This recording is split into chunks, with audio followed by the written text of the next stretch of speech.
and we appreciate you taking the time to hear our summer update, as well as then for some questions and answers at the end. In an effort to give individuals a couple more minutes to join in, I do want to share a couple things in the chat that you may or may not be aware of. The Commission for Higher Education released our most recent college readiness report. The report shows some troubling news about how college going declined during the pandemic, especially the class of 2020. We went from about 5 years ago, a college going rate of 65% straight out of high school. And by a college going rate, we mean anything short-term certificate to a four-year degree. Went from 65% down to 53% of those right out of high school. Can anybody else hear me? There's a message in the chat that someone can't hear me. Is that everybody? I can hear you, Josh. Okay, thank you. I can hear you too. All right.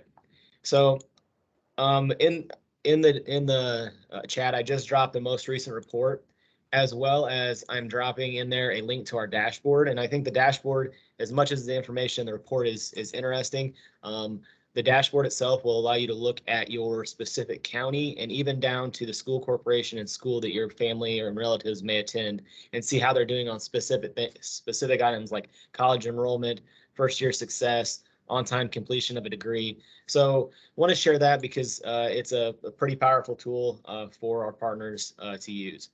So with that out of the way, I think the beeping is dying down here. I'm going to go ahead and start by introducing myself. I'm Josh Garrison. I'm the Associate Commissioner for Legislation and Program Implementation here at the Commission. I oversee our legislative agenda, various programs, and financial aid for the last 2 years of the team. I'm joined today by a few of my colleagues, and it's kind of hard to see who's on here, but Angel, if you're in, can you go ahead and introduce yourself real quick? Yes, I can. Good afternoon, everyone. My name is Angel McAllister, and I am the Director of the Financial Aid Support Center. Primarily, I manage our contact center where the communication for our students, parents, and other constituents come in and out from. Well, the communication itself comes from our communication team. However, the phone calls and emails actually come into the Financial Aid Support Center. So I manage that staff. In addition to that, I communicate with our financial aid partners and just making sure that we are here to answer whatever questions that you have about state financial aid, making sure that ScholarTrack is working properly, and then just literally working alongside you to make sure that you're able to process the financial aid for your students at your institutions as easy and as best as possible. So that's just a little bit about what I do. Caitlin? I'm Caitlin Mahoney. I am the current financial aid support manager. So I work under Angel, and I help kind of bridge the gap between our support center and the colleges, and making sure that our any issues that we have with students that need college assistance, we can get that done. And I'm also just a resource there for our support specialist staff. Okay. Well, again, we appreciate you all joining us today, and we'll go ahead and get started here.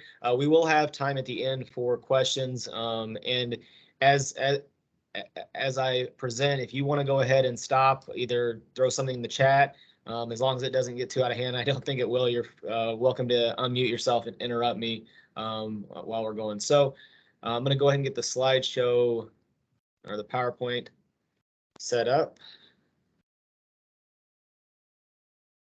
And with that,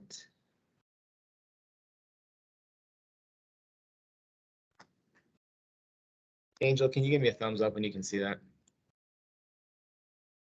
Or a wave or something? You're good to go. Yep. We're good? Okay. All right. So again, thank you for coming for the summer update date here today. We're going to go ahead and cover a few items that you may or may not have heard about yet. So like I said, feel free to interject as we go along. I'll try to keep the chat open while I speak. So one of the things we want to talk about is that first is the Franco-Bannon grant schedule of awards. We know we received a lot of questions about that, and we're moving the process along. There's a lot of information we want to share around that and the timeline for releasing that information.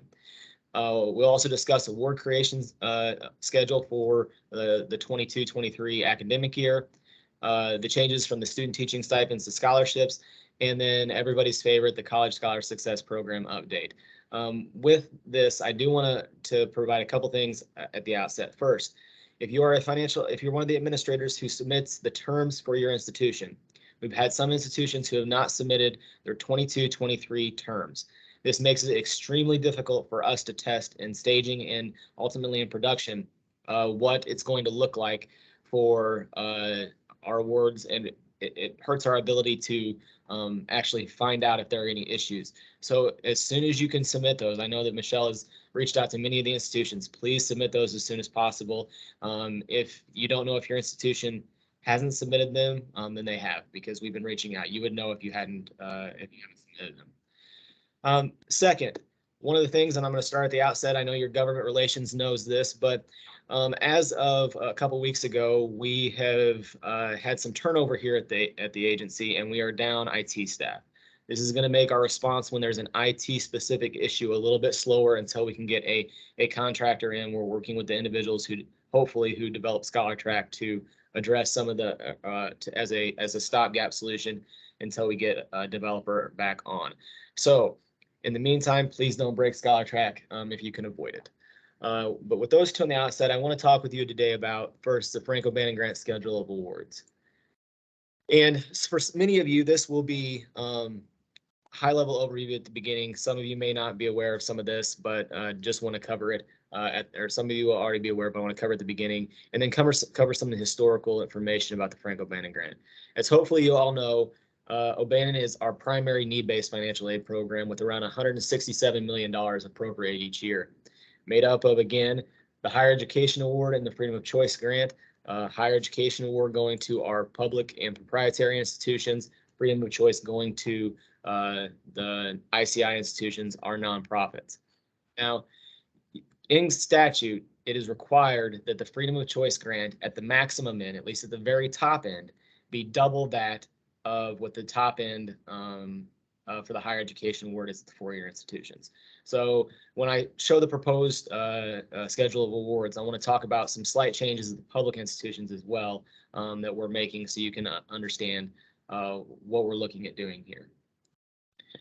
So some of us who have been around for a while may remember during the Great Recession, there were significant cuts to the O'Bannon Grant. And these cuts weren't due to cuts in funding. The funding actually remained flat during that time. And the issue was the flood of students coming into the system to back into higher education. So the maximum O'Bannon Grant in the 2008-2009 year was right around 9160, or it was 9160. And it was 5080 at the public institutions. This was prior to the law requiring it to be double. These awards were reduced the next year by around $3,000 at the private institutions and about $1,500 at the public institutions, down to 6320 and 3505. Now, since that time, mind you, 13 years that we've gone on, we have yet to recover from the Great Recession cuts.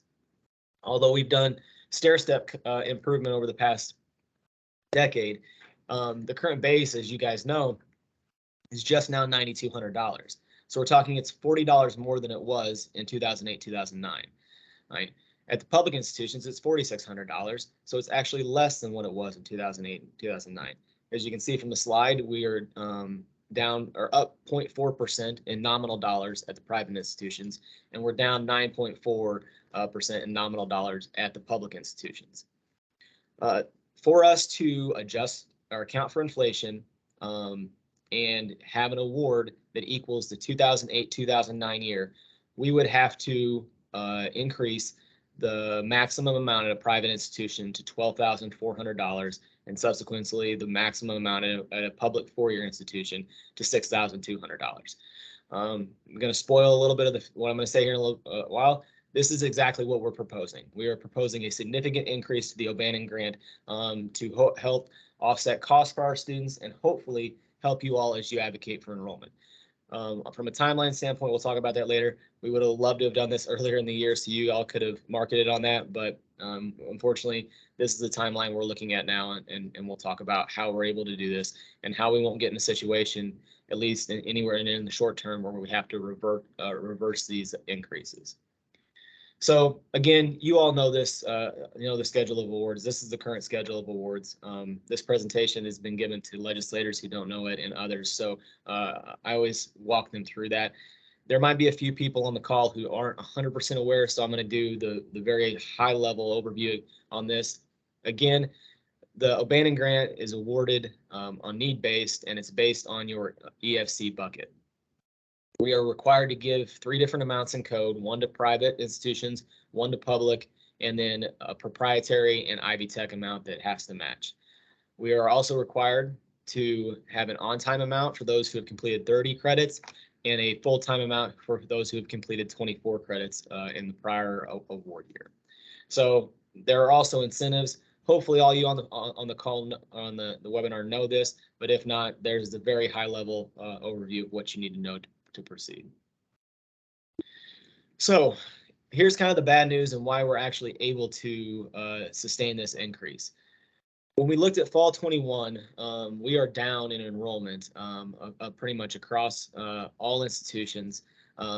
Couple have maintained or slight increases at the undergraduate level. We're actually down 4.2% for undergraduates fall 21. And then if you look at the public institutions specifically, our largest sector, we're down 3.1% at the 4-year publics.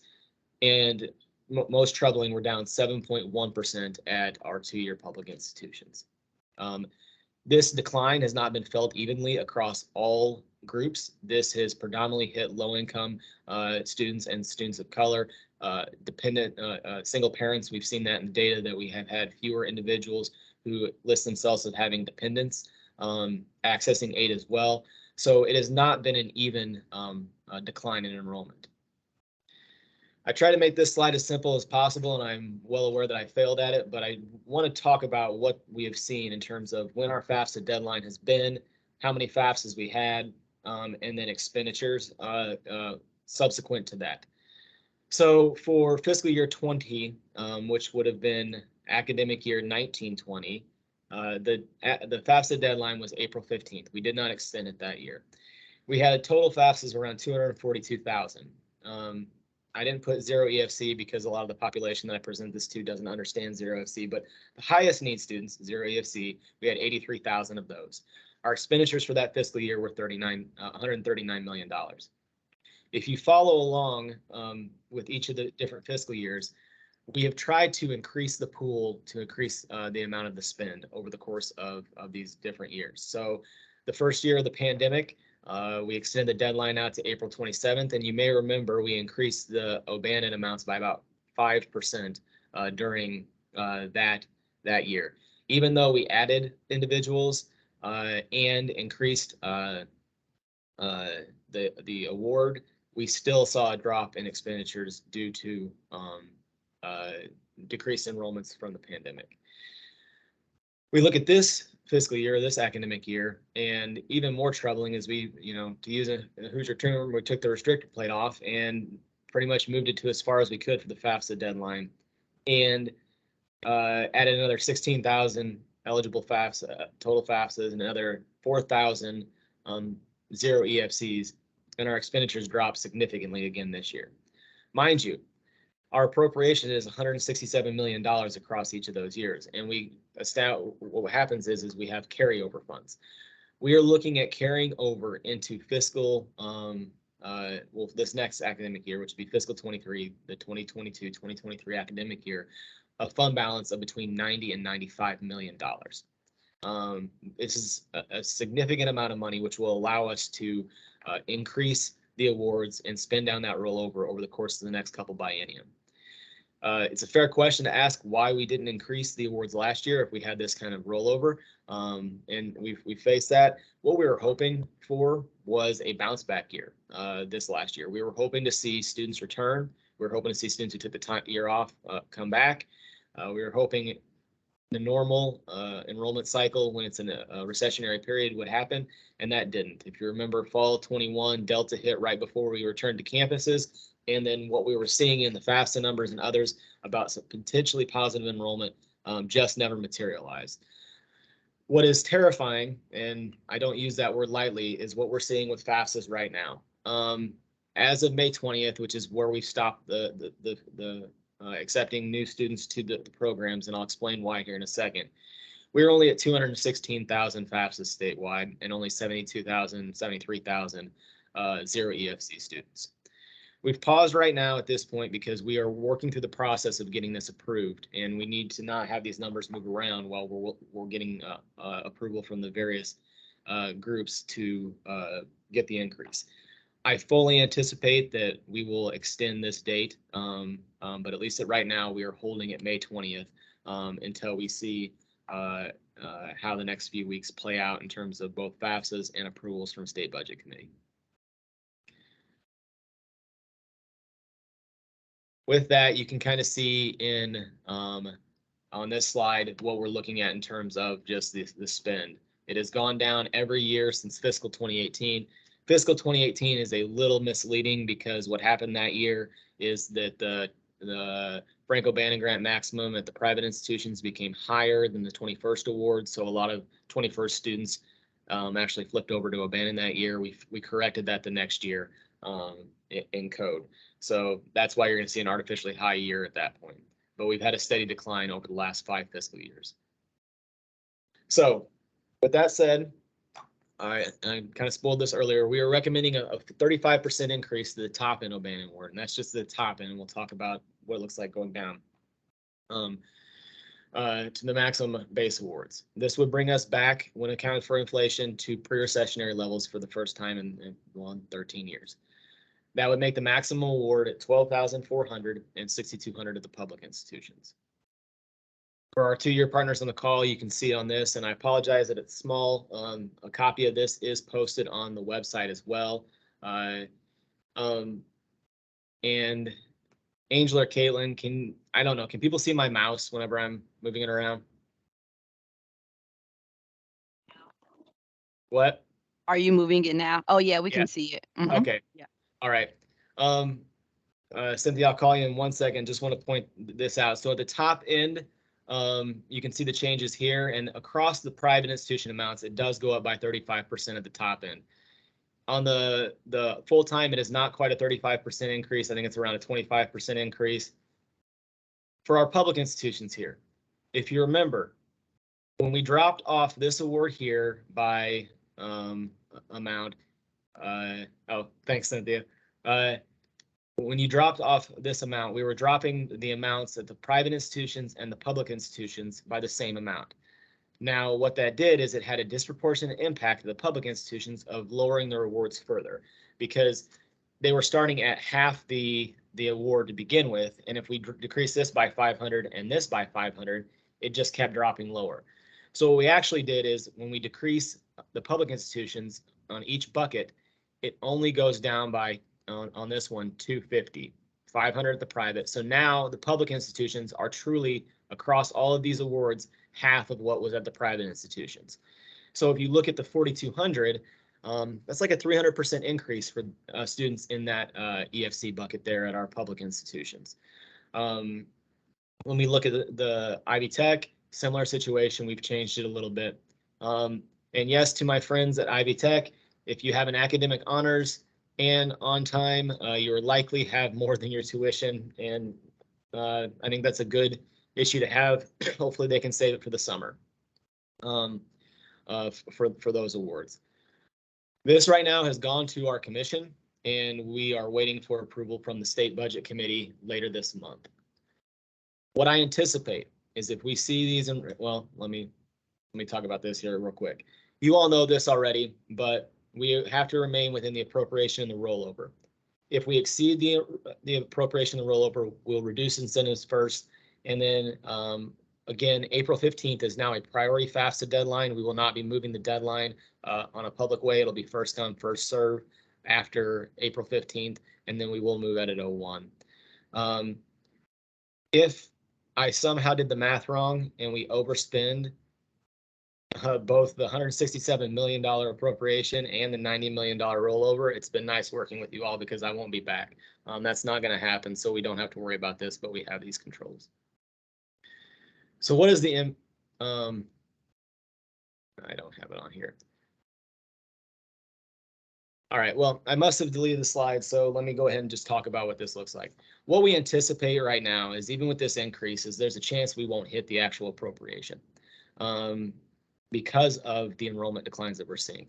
Based on the FAFSAs, we can anticipate if things don't turn around or if we don't see a higher utilization amongst the FAFSA filing population, up to a 22% decrease in individuals accessing the award. Even with the significant fund increase, that would only put us around $155 million in spend. If we do see that, we'll do a couple things. The first thing that we're going to do is we're going to extend the deadline out further from May 20th. After that, we're going to fill in the zeros for the rest of these institutions. If that doesn't work, and by work I mean if it doesn't put us towards the appropriation, then we will likely start filling in further down on the public and the proprietary and IB Tech amounts as far as we can. I don't say that just to say I want to spend the money to spend the money. I say that because I'm an advocate for financial aid, and we all know how it creates access, reduces debt, and actually helps with persistence and completion. So when I say, want to spend the money, I want to spend it, but not just to spend it to protect the fund, but to help students. So with that, what do we hope the impact is? As I mentioned earlier, we just recently announced that the college going rate has dropped from 65% in 2015 to 53% this year.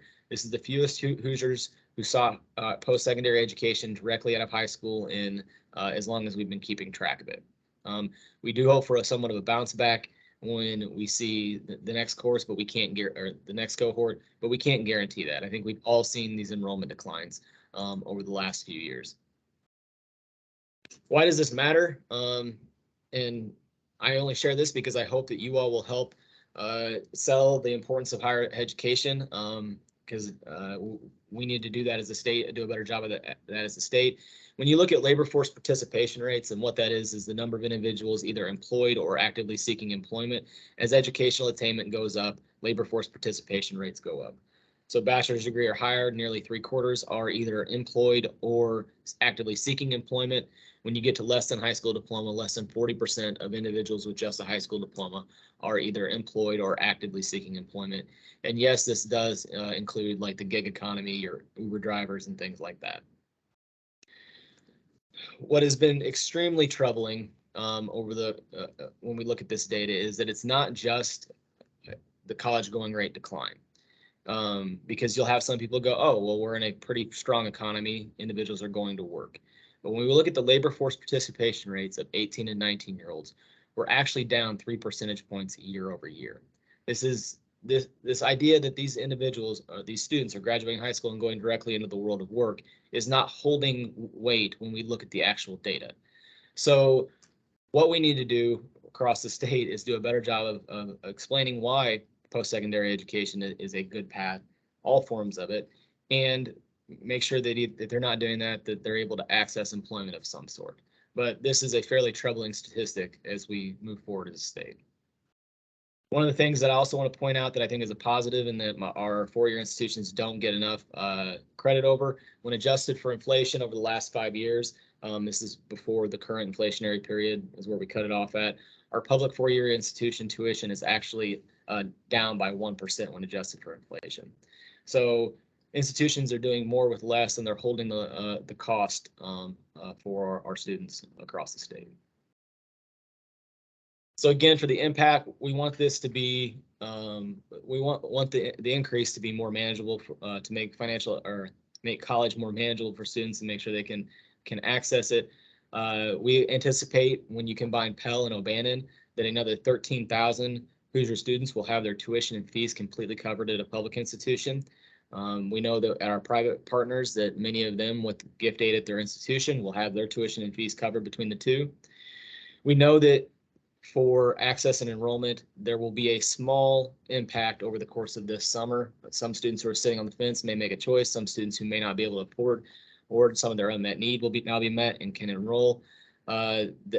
The thing is, we are going to be pushing awareness of this increase over the next year and hopefully communicating to students in high school as well as those who are in the world of work that how they can afford post-secondary education. Additionally, and we like to highlight that our financial aid recipients are more likely to stay in state, with 75% staying, well, more than 75%, because we actually can't track federal employees or some self-employed whenever we're talking about these numbers. So we know that it's more than 75% staying in state. So as I mentioned, we approved the increase, or the commission approved the increase last week at our meeting, and we will go before the state budget committee on June 29th. Once we approve, or once it gets approval, if it gets approval by state budget committee, we will update the amounts in Scholar Track. Now, this is important, and we will be releasing an email to all the administrator, the individuals responsible for this on campus, but we will put out a schedule for individuals to pull information files. We do not want every institution on that Wednesday night at 6 o'clock, once it's approved and it's in Scholar Track, all of them pulling their information files, because that will crash Scholar Track. It just can't handle that amount of individuals coming in and grabbing the files. So over that, through the that'll be the 4th of July holiday weekend, we will have a schedule, and we will work with you on your time slot to place that in. Unfortunately, with the way this works, we will not be taking requests on days, and I understand that that may be difficult, but we will be setting a schedule and sending that out for information files to be pulled. Obviously, after that, we can go back in the normal course, but what we cannot have is, again, every institution pulling the file on a Wednesday night.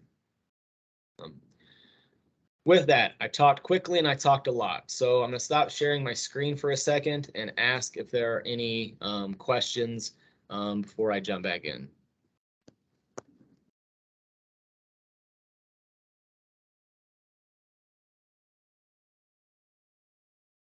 All right. Unless I'm mistaken, I don't see any questions either in the, oh.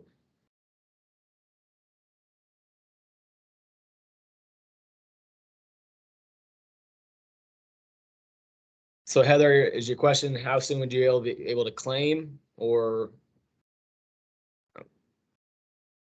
Yeah, we'll get to you on the claim. We're going to earn the award logic on again.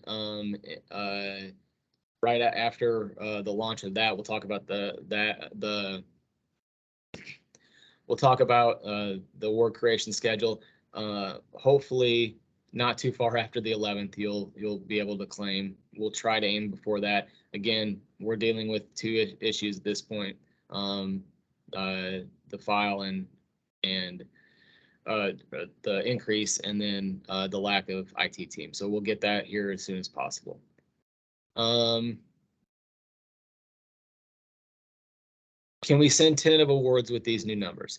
Now, I understand many of you will want to either tentatively repackage or anything along those lines. We would ask that you hold off on that, at least in the short term. The last thing we want to have happen is that the state budget committee, for some reason, says no, that's not approved. We're not going to move forward with that, and then us have to pull awards back from students. So we do ask that you do not offer these awards yet. So I understand the timeline of this is not the best, and I apologize for that. But we ask that you hold off on awarding students or informing them of this. Yes, we will let you know when the info files and all that and the claims files are ready. So we will send a schedule out on when the info files can be pulled down, or when to schedule your info file. We'll have to clear that weekend of even the automated or the pre-scheduled files. And we are aware that this is going to be difficult for you all in terms of repackaging. And again, I apologize for that, but we're not going to not increase it because of the fact that it's going to create work. And again, I don't mean to sound not caring on that. I understand completely and appreciate the work you'll do with that. Tim, we will cancel all the files on our end on the information file. You don't need to go back in there. I agree. It is an excellent problem to have on this one, and hopefully this will help quite a few students be able to attend, or at a minimum reduce their debt. Angel or Caitlin, anything that I missed? Not at this time. We are not considering relaxing credit completion requirements. However, if a student has an issue, they can always file an appeal on why they were not able to meet the credit completion requirements.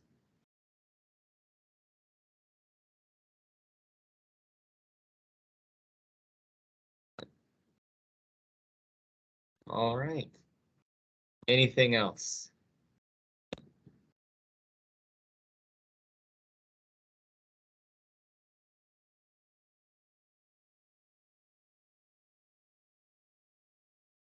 Helen, I'll look into that that issue. Angel, are you aware of what's going on with that one? Yeah, let me check that, Helen, and I'll send you an email this afternoon. Yeah, I've heard of it. It's not coming from us, it's coming directly from the VA. Oh, it's their approval on that end. Yep. So Okay. Yep. thank you, Caitlin. We'll communicate with the VA on that. They likely just put a date in there on that. So thank you. So.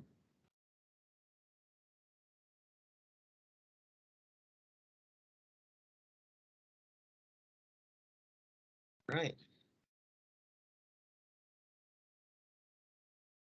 Angel, can you go ahead and send Desiree an email response to that? Yes, I can. Thank you. All right. So with that, I think that's one of the more positive developments, and I'm going to keep that going and share a couple things that we're doing, at least in the 21st Century Scholar realm here. 1 second while I get this back up and sharing. Okay, so 21st Century Scholarship. One of the things that we are wanting to do in an effort to allow more students to access the 21st Century Scholarship is to make the process easier. We often hear from parents that it's hard to input their taxes on the application. It's hard to have that available, and counselors miss out on them whenever they're in front of them because they don't have their income. So what we've done 2 weeks ago, we removed the income questions from the 21st Century Scholarship application when they are in 7th or 8th grade. The way that we are going to verify this, because we still have to verify income eligibility, is through 2 ways. One, we have a partnership with the Department of Education where we are able to see who all is on free and reduced lunch. And so we can see it that way. And then we also do a back-end verification that we've done for a couple of years now, or longer than that. I forget how long I've been with the commission, so it's been about 5 or 6 years now that we've done this. But we verify the income eligibility against tax records at the Department of Revenue, or income records at the Department of Revenue. So it was kind of pointless for our students to be entering in this information if we have another source that doesn't require them. So we remove those questions. The application's reduced by about 30%, and then hopefully the toughest questions for our families have been removed. In addition to that, if you read, and I hope you do look at our college readiness report that I dropped in the chat earlier on, one of the recommendations that we are considering and trying to figure out how we may do this is auto-enrolling all eligible 21st Century Scholars for the free and reduced lunch, who are on free and reduced lunch. What we would then do is still do income verification. Students would still have to sign the pledge, items like that. But what we know is the 21st Century Scholarship, although it's not a silver bullet to post-secondary enrollment for our low-income students, is its closest thing as we've got. And by doing this, we hope that we're able to get more students to access this. Now, for you all, you won't see that pipeline until obviously 4 to 6 years, depending on the cohort that we do this with. But we are hoping here in over the course of this year that it will be significantly easier for our 7th and 8th grade students to access the 21st Century Scholarship. So with that, any questions?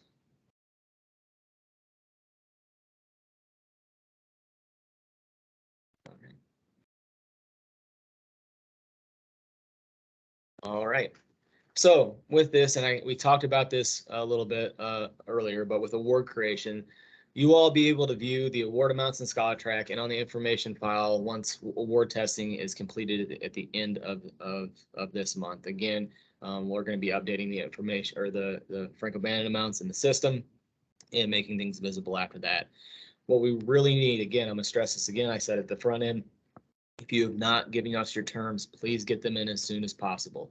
We want to make sure that we're able to do enough award testing so that whenever we do turn it on, that there are as few glitches as possible whenever information files are pulled. We don't want to have a situation where in 2 weeks we're pulling an information we pull an information file for you all and it just doesn't look right because some of the terms are off by here or by a little bit. So please get those into us as soon as possible. State financial awards will be available for students to view in early July, and we will notify of them via email and prompt them to view their amounts in ScholarTrack. Similar process to our previous years, and we're hoping that again next year. I know I said this last year, but we're hoping again next year, since we won't be seeking. It's unlikely that we'll be seeking an increase. We'll be maintaining likely next year that we're able to get terms earlier, tuition and fees in the system earlier, and then be able to start award creation earlier in the summer than we have these last 2 years.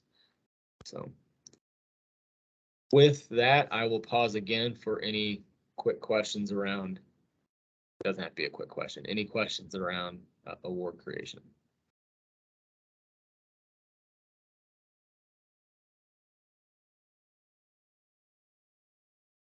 All right. Michelle. What's the best course of action if after those awards are released, we have students whose high schools have not reported the information needed to create their awards? I know there's some short-staffed and change in staff going on, so figured I would check in about that. Yeah, so if they haven't reported their GPAs And diploma type, yeah. Type, yeah. I mean, we'll work with the schools to start tracking those down as much as we can. I know it's an issue we have each year. I think we're doing fairly well this year on final GPAs and diploma type being reported in. And I'll talk with Barty to see if we have any outliers. But I know the month of June is, they're pretty much shaking the tree the whole time on that one to get all the information that they need for that. So I can get an update on where that sits. Cool. Sorry, I don't have that for you right now. Thank you. Any other questions? All right, student teaching scholarships. So I'm going to start off by asking for a little grace on this one because this is the first thing that's significantly impacted by our IT team turnover. We were in the middle of oh, good question. At least at this time, there's not a thought about increasing the incentives. We're going to hold the incentives flat at least this year. One of the things I do want to do before we increase the incentives is do a better job on our end of communicating to our recipients what the incentives actually are. I have, and I'll share my personal opinion. I don't know how many students have studied harder to get the 3.0 at college to get the O'Bannon incentive, because I'm not sure too many students are aware of that O'Bannon incentive. I think more often than time it's a happy accident for those students. Now, fast track or accelerated schedule, things like that are different, but at least with those, we need to, at the commission, do a better job of communicating the benefits of those incentives to the students before we increase those. Good question, though. All right. Student teaching scholarships and stipends. So as you may remember, we advocated during the legislative session for the stipends to switch to scholarships.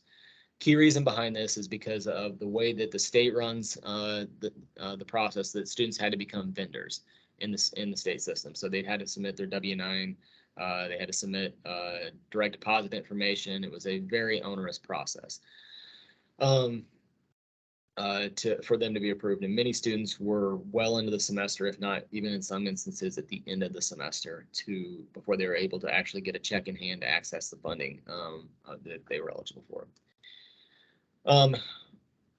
What we're going to do, because due to the IT issues, and I don't want to change the information file here this late in the game, we're going to keep the stipends. They're going to be scholarships, but we're going to keep them in the system looking as similar as possible.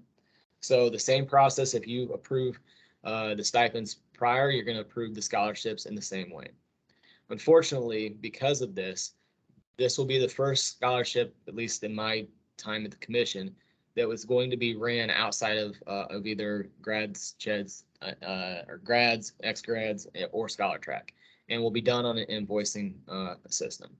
So once they're approved, we will send each institution their eligible students and the amount, and the institution can invoice us. We'll create a standard invoice for that. Again, I want to apologize up front for not being able to get this into Scholar Track by June 30th, but we did not want to, with our main developer leaving, change the system for what is a $50,000 scholarship and a $400,000 scholarship, with the potential of it breaking something else in the short term and not having a way to fix it. So at least for this year, we are going to keep this pretty much the same inside of Scholar Track, and then run invoicing similar to what you would see for a private foundation scholarship. Again, I think it's the third time I'll say sorry, we didn't get it done, but we'll work to make sure that the process is as smooth as possible on this one. So with that, any questions?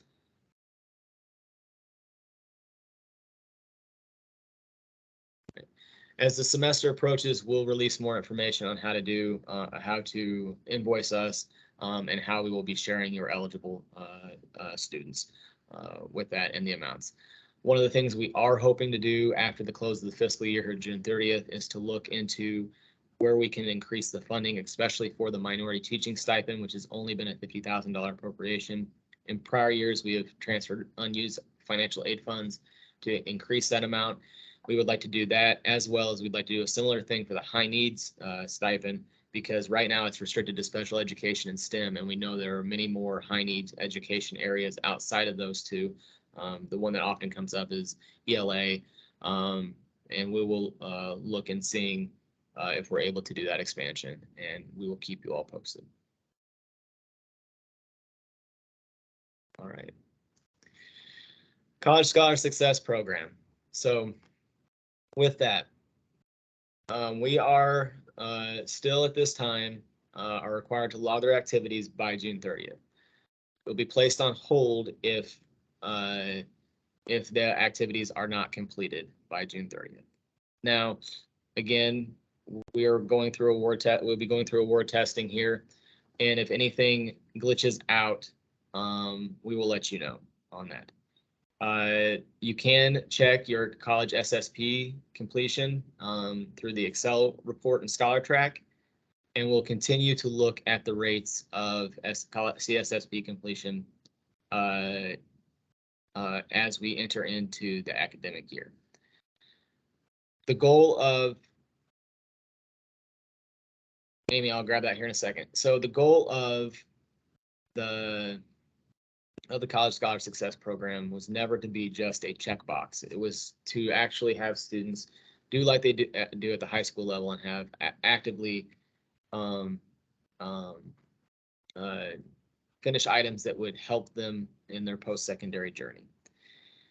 We will be looking to see, again, the completion rates and any issues that may present.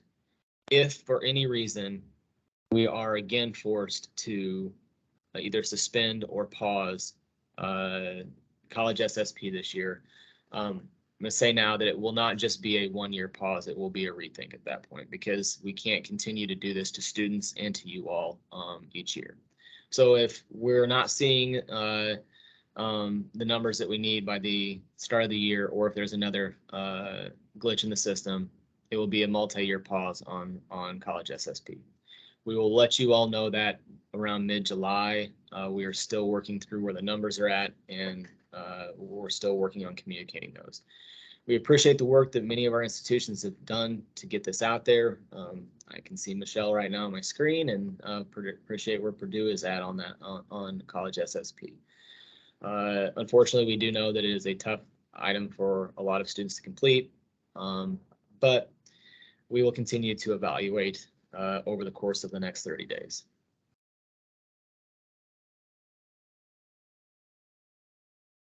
With that, I'm going to go back. While anybody's thinking about college SSP questions, sorry for backtracking, but yes, so we will hopefully by the end of next week, yeah, I'm pulling the dates up here. Yeah, have the the private institution 21st amount, and the 21st amounts for your institutions, you should know them because it's your mandatory tuition and fees that were set last year.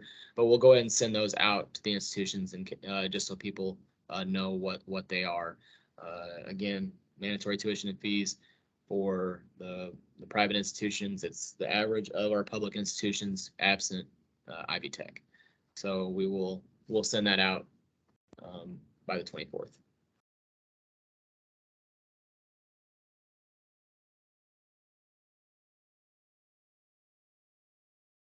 Any college SSP questions? All right, with that, I am a very fast talker. I thought this would fill an hour, but it didn't. So with that, I want to open up for any questions you may have about anything that we've talked about today. We also have Angel and Caitlin on who can answer any other questions that may come up. So anything anybody wants to bring up?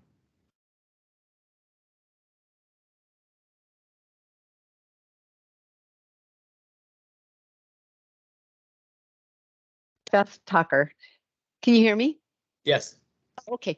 So one quick question. When you were talking about the teaching stipends or being switched over to scholarships, you said invoicing. So in other words, what you mean, because I don't really do any of that, but I will learn. We're going to be giving the students the funds that you state they're eligible for, and then we're going to invoice you for payment. Is that what? Okay. Thank you. That was it. Yeah. Yes, we will. We're happy to. Angel, is it easier to put the slides on the website or send it out across the group? Yep. So what we'll do after the webinar, the slides and the recording of today's webinar will be posted on the CHE website, and I will send out the link to where everyone can access that. And we'll be sure to add, it looks like the Franco Bannon schedule of awards that's posted in the PowerPoint does not have, it's like a missing piece for the incentive. So we'll make sure that we add the updated one there so everything is correct, but that will be posted this afternoon. And with that, I do want to go back, and we are very excited, and we have no reason to believe that these new award amounts will not be approved. It's looking really good. With that, we do ask that you not package or pre-announce the awards to students just because it is such a significant increase that if you take away $3,000 of an award for one of our ICI students, it's kind of demoralizing. So we just ask that you wait until we get the ultimate approval from the state budget committee. So, all right. Well, with no other questions, we're going to give you some time back here today. Again, appreciate so many of you joining us.